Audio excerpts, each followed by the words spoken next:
Hi friends, ఈరోజు thumbnail చూడంగానే మీకు అర్థమైపోయి ఉంటుంది. సో అదేనండి, కాకరకాయ కర్రీ చేస్తున్నాను. ఇది మాత్రం చాలా మందికి నచ్చదు, బట్ మా ఇంట్లో మాత్రం ఇది ఆల్ టైమ్ ఫేవరెట్ అనమాట. సో మేమైతే వీక్లీ వన్స్ తెచ్చుకొని తింటాము. అస్సలు చేదు ఉండదు ఫ్రెండ్స్. ఇలా నేను చేసినట్టు మీరు పక్క ట్రై చేయండి, చేదు మాత్రం అస్సలు ఉండదు. ఇది వచ్చేసి మా మమ్మీ రెసిపీ. మా హస్బెండ్ కూడా ఫస్ట్లో తినకపోతుండే, పెళ్లి కాకముందు. పెళ్ళైన తర్వాత మాత్రం ఇంకా సూపర్ ఉంది అనుకుంటా తింటుండు. సో ఇక్కడ వచ్చేసి 1/2 కిలో కాకరకాయ తీసుకున్నాను. కాకరకాయ తినడం వల్ల డయాబెటీస్ కంట్రోల్ చేస్తుంది, బ్లడ్ ప్యూరిఫై చేస్తుంది, చాలా హెల్త్ బెనిఫిట్స్ ఉన్నాయి. కాబట్టి వీక్లీ వన్స్ అయినా మీరు తినాలి కాకరకాయ. సో రౌండ్గా కట్ చేసుకొని కాకరకాయని అందులో సాల్ట్ కలిపేసి బాగా దగ్గర ఇట్లా బాగా కలుపుకొని, వీడియోలో చూపిస్తున్నట్టు కలుపుకొని ఒక 15 మినిట్స్ పక్కన పెట్టుకోవాలి.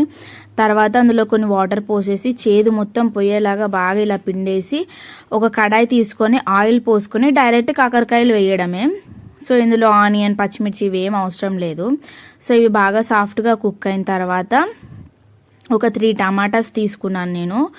అవి కట్ చేసుకోవాలి. అండ్ తర్వాత అల్లం వెల్లుల్లి పేస్ట్, కొంచెం పసుపు వేసుకున్న తర్వాత అవి కొంచెం పచ్చివాసన పోయిందాకా వేయించుకొని 3 టమాటాస్ కట్ చేశాను కదా, అవి కూడా వేసేసుకుంటే ఇంకా సాల్ట్ కూడా వేసేసుకొని మూత పెట్టుకొని చాలా బాగా, అంటే మనం ఎంత ఆయిల్లో ఫ్రై చేస్తే అది చేదు అనేది పోతుంది, కాకరకాయలో చేదు ఉండకుండా పోతుంది.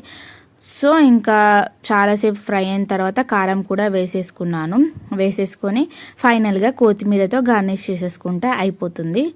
ఇది మాత్రం అస్సలు చేదు ఉందని మీరు కూడా పక్కా ట్రై చేయండి ఫ్రెండ్స్.